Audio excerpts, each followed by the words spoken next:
Hello everyone, मैं doctor Monika Bhardwaj, homeopathic consultant, एक बार फिर से आप सभी का स्वागत करती हूं अपने इस यूट्यूब चैनल पर। उम्मीद करती हूं आप अपने घर में खुश होंगे, स्वस्थ होंगे।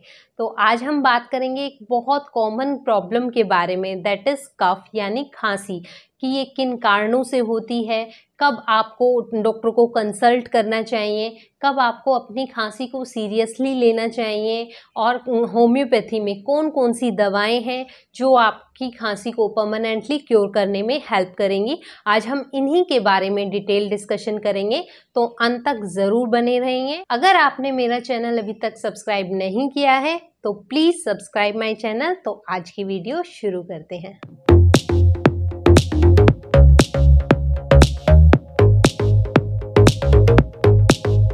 कफ यानी खांसी एक नेचुरल रिफ्लेक्स है हमारे upper airways that is throat and lower airways that is lungs. मतलब अगर गले में या लंग्स में कोई भी इरिटेंट प्रेजेंट होता है, उसको बाहर निकालने का जो प्रोसेस होता है, नेचुरल प्रोसेस होता है, उसको हम खांसी बोलते हैं, कफ बोलते हैं। ठीक है। अगर कफ के साथ साथ हमें और भी सिम्टम्स दिखाई दे, जैसे सांस लेने में परेशानी होना, सीने में दर्द होना, सांस लेते वक्त वीजिंग की साउंड आना, खांसी के साथ साथ खून वाला बलगम आना, अगर ये सब सिम्टम्स भी आ रहे हैं खांसी के साथ साथ, तो आपको अपनी खांसी को सीरियसली लेना चाहिए और तुरंत ही अपने डॉक्टर को कंसल्ट करना चाहिए। अब हम बात करेंगे कि खांसी कितने प्रकार की होती है, कितने टाइप्स की होती है। वैसे तो अगर हम बात करें, कफ के बहुत सारे टाइप्स हो सकते हैं। जैसे डे कफ हो सकती है, दिन में अगर खांसी हो उसको हम डे कफ बोलते हैं, रात को खांसी हो उसको हम नाइट कफ बोलते हैं। अगर खांसी के साथ साथ अलग टाइप की साउंड आए, वीजिंग कफ हो सकती है, वीजिंग साउंड आए, बार्किंग टाइप की साउंड आए तो उसको हम बार्किंग कफ बोलते हैं।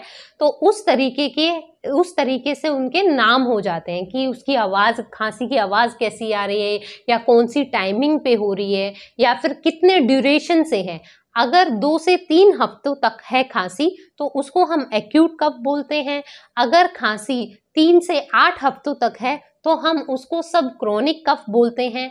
और अगर खांसी 8 हफ्तों से ज़्यादा टाइम के लिए है तो उसको हम क्रोनिक कफ बोलते हैं। और अगर क्रोनिक कफ ट्रीटमेंट लेने के बाद भी, मतलब 8 हफ्तों से ज़्यादा खांसी ट्रीटमेंट लेने के बाद भी ठीक नहीं हो रही है, उसको हम बोलते हैं रिफ्रैक्टरी कफ। तो डिपेंड करता है कि आपके खांसी कौन सी है, इस चीज़ पे डिपेंड करता है हमारी ट्रीटमेंट क्या होगी। ठीक है। तो होम्योपैथी में बहुत सारी वंडरफुल अमेजिंग रेमेडी है जो कफ को परमानेंटली क्योर करने में हेल्प करेगी। अब हम बात करेंगे उन होम रेमेडीज के बारे में जो कफ को रिलीव करने में हेल्प करेंगे। ड्रिंक प्लेंटी ऑफ फ्लूइड्स, मतलब बहुत सारा पानी पीना चाहिए, क्योंकि उससे क्या होगा, जो भी म्यूकस होता है थ्रोट में वो थिन आउट हो जाएगा और ईजिली एक्सपेल्ड आउट हो जाएगा, जिसकी वजह से कफ से रिलीफ मिल जाएगा। सेकेंड ट्रीटमेंट ले सकते हैं हनी का। हनी में एक एंटीबैक्टीरियल प्रॉपर्टी होती है जिसकी वजह से कफ रिलीफ हो सकती है। तीसरा होता है कि आप स्टीम इनहेल कर सकते हैं, मतलब जो भाप है उसको आप इनहेल कर सकते हैं 10 मिनट्स के लिए, उससे भी कफ में रिलीफ मिलता है। और नेक्स्ट है आप सोल्ट वाटर के साथ, मतलब नमक के पानी के गरारे कर सकते हैं। अगर इन सब होम रेमेडीज से भी आपकी कफ क्योर नहीं होती है, रिलीफ नहीं होती है, then opt for homeopathy. Homeopathy में बहुत सारी वंडरफुल अमेजिंग रेमेडीज हैं जो आपकी कफ को परमानेंटली क्योर करने में हेल्प करेंगी। अब हम बात करेंगे होम्योपैथिक रेमेडीज के बारे में कि कौन कौन सी होम्योपैथिक रेमेडी है जो कफ को परमानेंटली क्योर करने में हेल्प करेंगी। वन बाय वन हम डिस्कस करते हैं कि उन मेडिसिन के क्या सिम्टम्स आते हैं। अगर वही सेम सिम्टम्स आप में भी है तो आप वही मेडिसिन ले सकते हैं। तो फर्स्ट मेडिसिन है एकोनाइट। एकोनाइट मेडिसिन है, उसमें क्या सिम्टम आएंगे कि जैसे ही पेशेंट को खांसी होगी वो बहुत एकदम से आएगी, सडन आती है, वायलेंट आती है, बहुत तेज खांसी आएगी, हाई फीवर के साथ, मतलब बहुत तेज बुखार होता है पेशेंट को, उसके साथ साथ बहुत वायलेंट कफ आती है और शॉर्ट कफ होती है। वायलेंट होगी, शॉर्ट होगी, उसके साथ साथ जो वो खांसी है वो रात में मिडनाइट में एग्रेवेट हो जाएगी, मतलब बढ़ जाएगी, और खुली हवा में जाने से उसको आराम लगेगा। अगर ये सब सिम्टम्स आप में आते हैं तो आप एकोनाइट ले सकते हैं। और हाँ, एक एकोनाइट का ये भी सिम्टम होता है कि जो एकोनाइट का पेशेंट होता है उसको बहुत ज़्यादा रेस्टलेस रहता है, बहुत ज़्यादा एंजाइटी रहती है, घबराहट रहती है, फियरफुल रहता है, हमेशा उसको डर लगा रहता है, रेस्टलेस रहता है। इस तरीके के सिम्टम अगर आप में हैं तो आप एकोनाइट ले सकते हैं।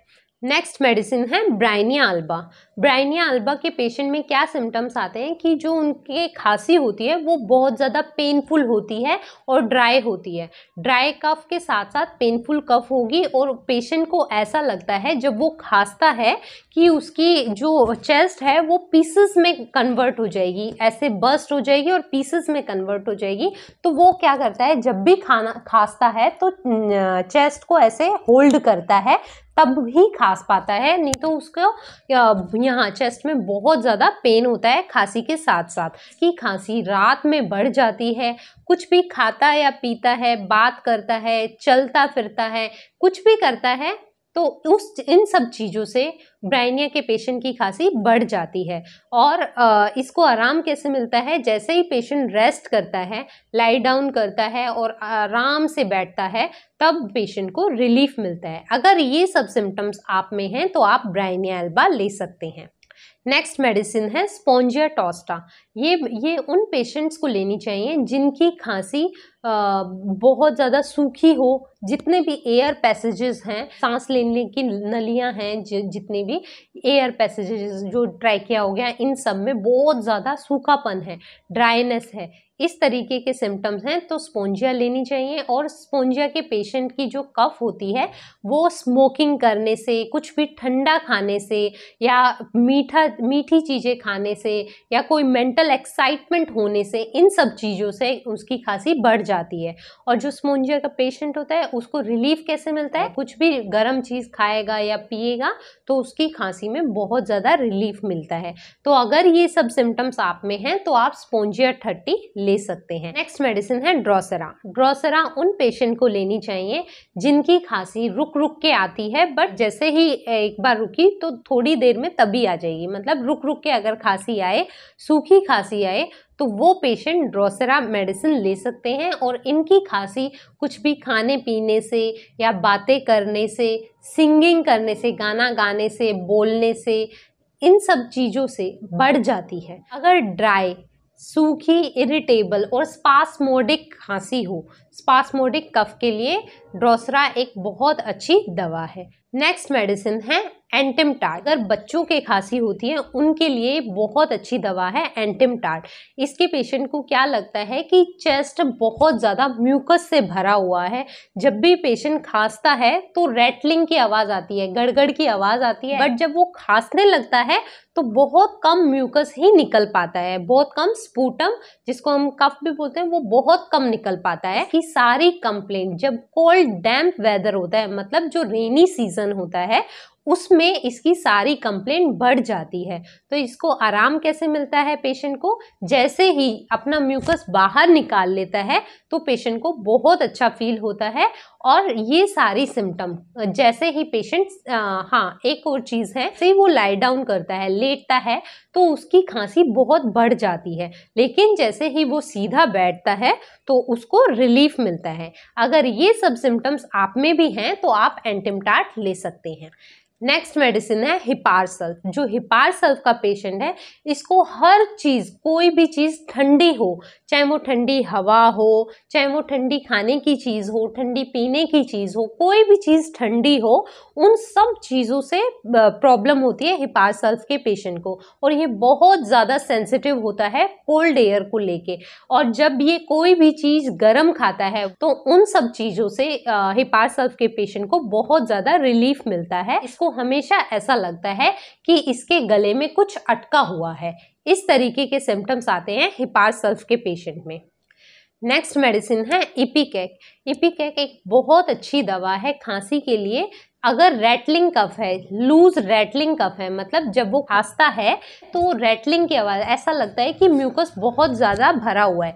बट इसका एक पिक्यूलियर सिम्टम ये है, जो इपिकैक का पेशेंट होता है इसको खांसी के साथ साथ उल्टी होने की इच्छा भी होती है, मतलब नोजिया भी फील होता है और उल्टी भी हो जाती है। तो इपिकैक उन पेशेंट को लेनी चाहिए जिनमें ये सब सिम्टम आए, मतलब खांसी के साथ साथ उल्टी आए, रैटलिंग कफ होती है और सांस लेने में परेशानी हो। तो इपिकैक बच्चों के लिए भी, बच्चों के अगर खांसी है उनके लिए भी बहुत अच्छी दवा है।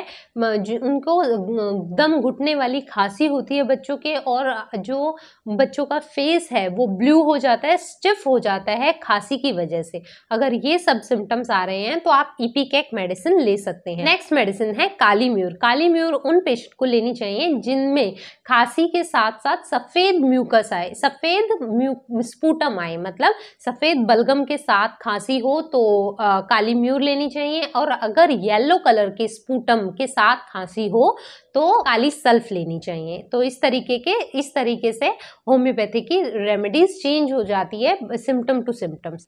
नेक्स्ट मेडिसिन है सेम्ब्यूकस। सेम्ब्यूकस एक बहुत अच्छी दवा है बच्चों के लिए। इनमें क्या सिम्टम्स आते हैं, जो बच्चे होते हैं उनके नोज हैं वो ड्राई हो जाते हैं और नाक में जो म्यूकस होता है वो बहुत ज़्यादा ड्राई हो जाता है, जिसकी वजह से नाक बंद हो जाता है। बंद होने की वजह से उनको सांस लेने में, दूध पीने में बहुत ज़्यादा परेशानी होती है। तो इस तरीके के सिम्टम आते हैं सेम्ब्यूकस के पेशेंट में, ठीक है। और ये सारे सिम्टम्स रात में बढ़ जाते हैं। तो अगर ये सब सिम्टम्स भी आपके बच्चों में हैं तो सेम्ब्यूकस ले सकते हैं। नेक्स्ट मेडिसिन है सिनेगा। सिनेगा एक बहुत अच्छी दवा है उन पेशेंट्स के लिए जो ओल्ड एज के हैं और जिनको अस्थमा बहुत सालों से हैं, उन पेशेंट के लिए सिनेगा बहुत अच्छी दवा है। इसके क्या क्या सिम्टम्स आते हैं, पेशेंट में बहुत ज़्यादा रैटलिंग होती है म्यूकस की। जब पेशेंट खांसता है तो ऐसा लगता है कि यहाँ चेस्ट में बहुत सारा म्यूकस भरा हुआ है, इस तरीके के सिम्टम्स आते हैं।